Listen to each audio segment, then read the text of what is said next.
Speedway Report is produced and broadcast by the Zeus Radio Network for Racers Reunion Radio. Well, Scott Bloomquist is returning to racing. We'll check that out a little bit. There's more to this story than meets the eye. Mercedes, both of them, cannot stay together over in Austria. NASCAR Cup gets a heck of a finish. And of all places, it was on a 1.5-mile track. We've got all this and more. Welcome to Speedway Report for Monday, July the 2nd, 2018. From the shores of Lake Norman in Race City, USA, Mooresville, North Carolina, I'm Patrick Reynolds, and thank you for joining the fastest half hour in racing. Let's get to our victory lane lap. 1, 2, 3. Talk to you about who won what over this busy weekend. Question for the audience while we're at it.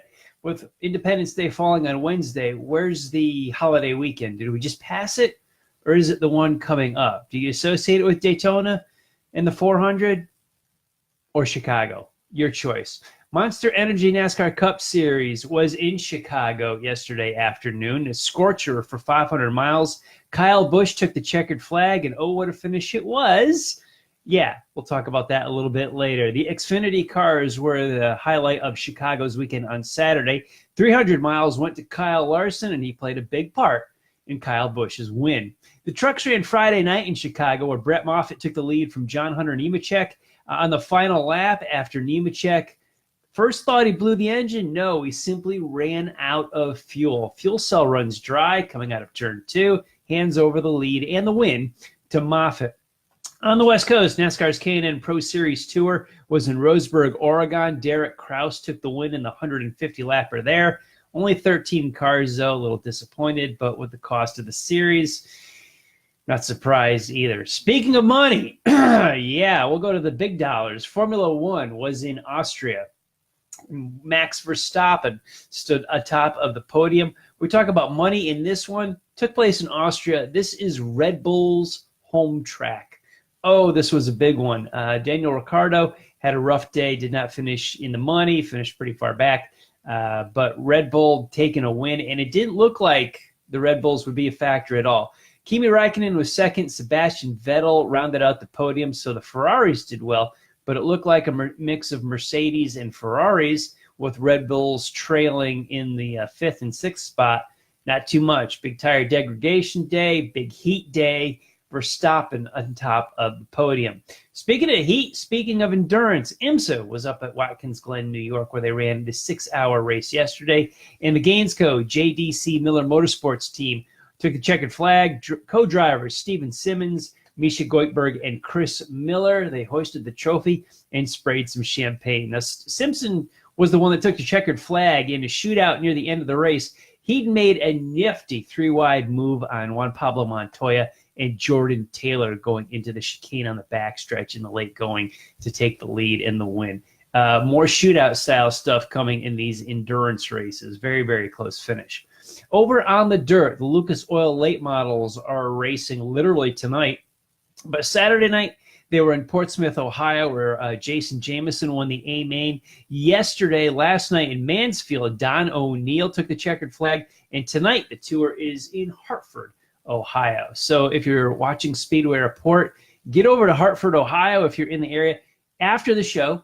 Not now. Stay where you are. Stay watching the show, and then go over to the racetrack. Unless you're on your phone, you're in the grandstands, then hey everybody in Hartford, good to see you, and thanks for watching tonight. I know we've got some fans out there. World of Outlaw late models were also in the Midwest. They raced Friday night in Terre Haute. Devin Moran took the A-Main there, and Saturday night, Kenny Schrader's track in Pevely, Missouri, checkers taken by Brandon Shepard. Now, the World of Outlaw sprint cars were at, one of the glorious short track dirt tracks in the United States, Knoxville, Iowa. On Friday night, Donnie Schatz, who else, won the A-Main. But on Saturday night, David Gravel took the win. He had a nifty move, went from 3rd to 1st on a lap 10 restart. They were still doing double file restarts. Great anticipation, great throttle response, good grip. Nice job by Gravel. That was the winning move on lap 10. ARCA Tour was also in Chicago to back up all the NASCAR racing there. Michael Self won this race. This was a Thursday night affair. Kind of a nice weekend in Chicago put together for themselves with ARCA on Thursday, Trucks on Friday, Xfinity Saturday, and Cup on Sunday. They certainly had the weather and the heat for them. Nice. I dug it. I wish more would use this format. The Xfinity Trucks Cup, I mean, that all costs a lot of money. It's a big investment, but I like the way this one was set up. Sometimes you got Xfinity in and out, or Trucks, or all of them. They took all 4 series and made it work. I thought it was pretty cool. USAC Silver Crown made the trip north to Oregon, Wisconsin, not Oregon, the city, not the state. Cody Swanson took the checkered flag. This was big. This was Swanson's 23rd career win in Silver Crown. He ties him with Jack Hewitt on the all-time win list, one of USAC's all-time greats. Now, this was also Swanson's 4th straight win, which had not been done since 1986. And who? Jack Hewitt, of course. So Swanson filling some big shoes with getting some numbers for Jack Hewitt. In Grandview, Pennsylvania, the dirt small blocks on Saturday night were won by Brett Kressley. And local to us, the Winston-Salem, North Carolina's Bowman Gray Stadium, Bobby Measmer Jr. won the first NASCAR modified 25-lapper. The second of the two 25-lappers won by Burt Myers. My goodness, this was his 78th career win at the stadium. Big highlight of the night was the 100-lap sportsman race taken by Derek Stoltz. Now, let's start our chit-chat here on the dirt surface. One of the greats, one of the all-time greats, Scott Bloomquist, been in the headlines recently. And I'm not seeing the right questions asked here for what I want to know and for what the public would like to know. Let's back up the story a little bit here if you're tuning in and missed the last few weeks. Scott Bloomquist is expected to undergo rotator cuff surgery to fix an injury he says he suffered in a fall in the pits at the Eldora Speedway during the Dream Weekend. Now, according to his Bloomquist Twitter account, the MRI that Bloomquist took revealed that he only suffers from severe arthritis, and he has been cleared to compete for the rest of the year. Now, he's currently second in Lucas Oil late model dirt standings. He's 240 behind point leader Jonathan Davenport. Now, the whole thing here just seems to be like the story with Bloomquist seems to be missing a lot of holes in the story with the drug test and this shoulder injury. Dirt Car has the sanction for the Dream Weekend at the Eldora Speedway in early part of June. There is random drug testing in Dirt Car. Bloomquist states he fell, hurt his shoulder, had to go to the hospital to get an MRI, so he missed the drug test and was excused for that. He comes back to win the Dream. And then last week we were talking about his episode at Lernerville, Pennsylvania. He's again called to a random drug test, can't fulfill it by peeing in a cup, spins out in his heat race, loads up the truck, heads for the house. Very unusual situation when he just ran the heat race and packed it up and left for the weekend. Okay, Dirt Car suspends him. He's got to complete either a drug rehab test or provide a sample for them. There's different stipulations for him, but in the meantime, he's suspended from Dirt Car. So Bloomquist states that, with this shoulder surgery, he's going to be out for a while he gets his rotator cuff fixed. Now he's just got arthritis in it. He's going to keep racing, and he's racing the Lucas Oil Series. Now, I don't know which way to go with this. I see two different sides of the coin between Dirt Car and the Lucas Oil Series. Does Lucas Oil rely on Bloomquist's star power so much that are they not asking him to take a drug test over there? Does the Lucas Oil Dirt Series even have drug testing? I don't know. Are they asking him to abide by a drug test? Because this seems to be a non-story in the Lucas Oil Series. However, there's a big to-do over in Dirt Car, which sanctions the World of Outlaws. And they are made headlines. They are asking for a drug sample from Scott Bloomquist. Otherwise, he's not going to compete, or he's got to go through some sort of rehab program. And there's no word on the Lucas Oil Series whether he's passed a test, taken a test, do they do tests? And I'm reading press releases. I'm seeing information come out. And as a journalist, I don't want to jump to conclusions, but I want to ask all these questions. Lucas Oil, do you have dirt? Do you have drug testing for your drivers? Do you have the same random system that Dirt Car has? Are you even offering it? In the tougher questions, are you scared to lose Bloomquist if something happens on this drug test? And if there is no big deal of it, I'll ask Dirt Car, why is it a big deal for you? Why are you random testing your drivers? Not that that's a bad idea. I think it's a good idea to have random drug testing in this type of a sport. But it seems to me making headlines in Dirt Car and not making headlines in Lucas Oil Dirt Late Model Racing. My question is why? Either it's too big a deal in Dirt Car or it's not enough a big a deal in the Lucas Oil series. If I was, on the Lucas Oil series, I certainly would be making a big deal that Scott Bloomquist has taken a test, has passed the test. He's cleared to race with my organization because he's making waves, making headlines, and making noise over on the Dirt Car side.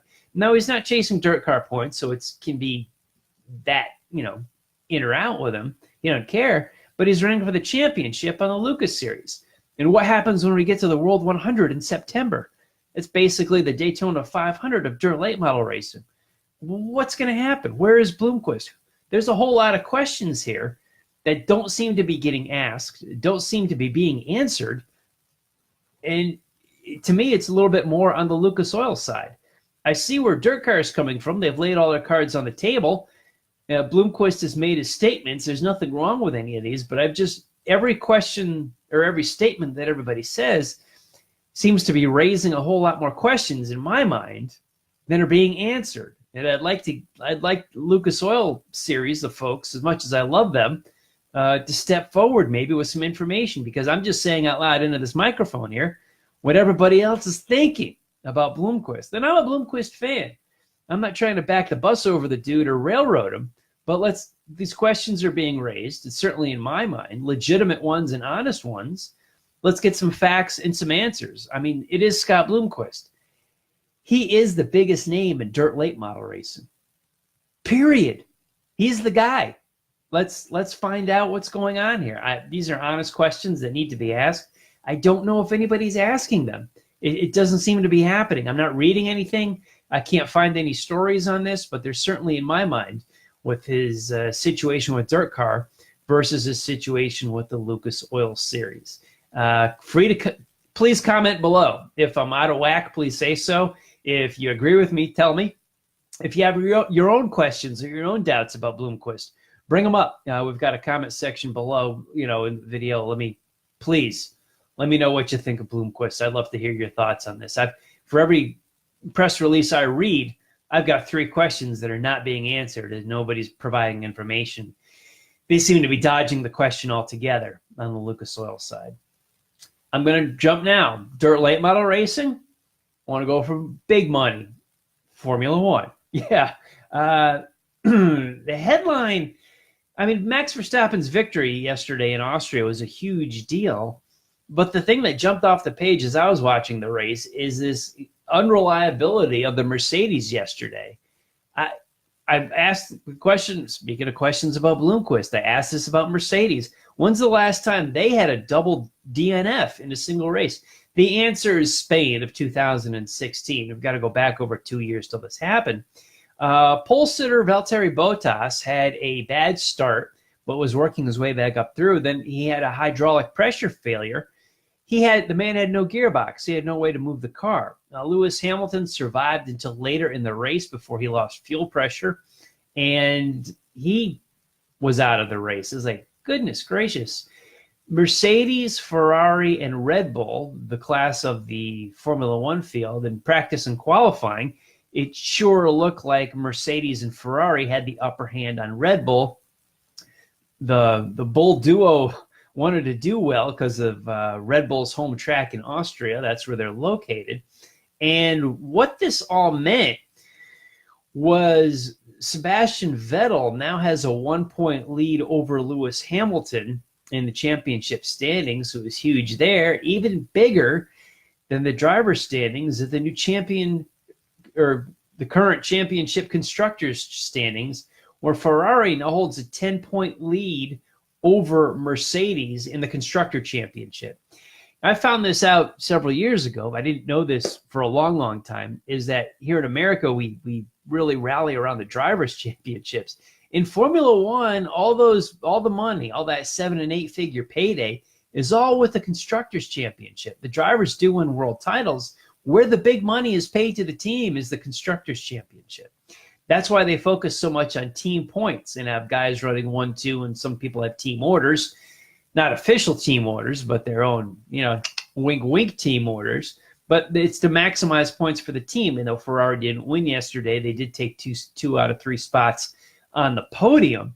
So it was a big team point day for Ferrari, while Mercedes, the bottom dropped out, and it was a huge failure for them. Something you just don't often see. Now, the Grand Prix, and where are we this week? England, which I kind of find that ironic that the Grand Prix of the United Kingdom is on as we celebrate Independence Day here in America. But that's just a joke for me. Thanks. Appreciate you teasing my sense of humor. But Mercedes has a lot to fix in a short period of time to do it with their home race and Lewis Hamilton's home race coming up this weekend, where their shops are. Just Mercedes usually 1-2, 1-2, 1-2 for the past several years. Ferrari has been in the mix as of last year and this year. They're giving them game, they're giving them run, and a double DNF by the Mercedes kind of blew me away yesterday that happened. Love to see, just raises more interest for me in the United Kingdom this coming weekend. In our American guys, Haas F1, yes, right here in Kannapolis, North Carolina. Biggest day in team history for the American Formula One stars. Romain Grosjean was 4th and Kevin Magnussen 5th. The first double top 5 in team history, most points ever for the day. Good for them. Glorious. You got to root for the home team. And both of those cars in the top 5. Interesting enough, milestone race for the team. Career team race number 50 for Haas F1. Now, the Chicago Monster Energy Cup finish yesterday was the stuff of goodness, legends. Was it Darlington 2003 revisited? I don't know if I'd put it up that high, but it was one hell of a finish. Kyle Busch was leading the race. Kyle Larson closed on him. Larson threw the side job into 1. Almost cleared him down low, slid up into Busch in turn 2 that stuck Busch into the fence. So he's limping around the track. Larson rolls by him on the bottom side and has the lead going into 3. Kyle Busch used Kyle Larson's car to slow his down with the front bumper, took him sideways. Busch goes up to the wall, so Kyle Larson is hanging on for dear life, looking out the right side window at the checkered flag while Busch goes by. His car is beat to snot by being into the fence twice now. Smoke is billowing off that. Tires squealing for Larson, and the two of them come to the checkered flag. Larson tried to throw the slide job on him, didn't work, got up into him, stuck Busch in the fence, had no problem with Busch using the bumper there. You guys all know how much I hate moving guys out of the way, how I hate the bump and run. It's not racing. I'm not happy with it. But when a guy does screw up and put him in the fence, and then the bumper is used on him, and he can shrug his shoulders and say, hey, basically I dished it out. I got to be able to take it. I'm down with that. That's fine. That's cool. I'd rather see guys finish, but when nobody's whining because they used a bumper and a bumper got used back on them, I shrug my shoulders. I'll say there's a difference between trading paint and rubbing hard like we had in Darlington of 2003 and dirty driving. Yesterday wasn't dirty driving. Last names. Larson got into Busch, got him in the fence. Busch paid him back in turn 3. Que sera, sera. It wound up being a great finish. And can you believe it was at Chicago? Of all places, a mile and a half D. These are the things we take naps on. These are the things we go out on the boat during the lake on this. But no. It provided probably one of the best finishes of the year. Damn good finish to that Chicago race. Darn good job by Dale Earnhardt Jr. in the booth for NBC. Loved it. He'd made a few starts over the past several years in the broadcast booth, and I wasn't sure what he was going to bring, but he did a fantastic job each time. Not just a good job, but a really, really good job. and he brought it again yesterday. Got good analysis, well-spoken, but seemed to be relaxed and still didn't lose his personality. He's still a country boy at heart. He's a good old boy. A lot of people can relate to him. He brought good analysis, professional commentary on the race, and still kept his personality about him. Dale Earnhardt Jr., I've been wrong by a lot about a lot of guys as they went to the booth. They didn't pan out as well as I thought they would originally from the cockpit. Dale Earnhardt Jr., he could very well have an extremely bright career for NBC and in broadcasting. Doing a good job, and he's putting a lot of effort into it. It's showing.